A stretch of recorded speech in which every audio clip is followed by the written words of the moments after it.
Hi guys, welcome back to Learn Math 24. In this video, I'm gonna show you how you could solve a basic question from Algebra on the ACT math test.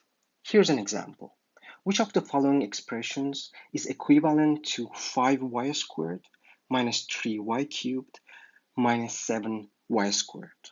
Well, we need to look for equal powers, in this case y squared, and try to combine them. So 5 minus 7 gives us minus 2y squared, and the other term with y cubed remains intact. So minus 3y cubed. That's it. And the answer is E. Great. Such an example can be solved easily in less than 1 minute. By learning to solve these problems fast, you can save time for more difficult problems in the test. In the upcoming videos, I'm going to solve other problems from the ACT math test. If you subscribe, you will get notified as soon as new videos are available. All right. If you have questions, just comment below and I will be happy to help.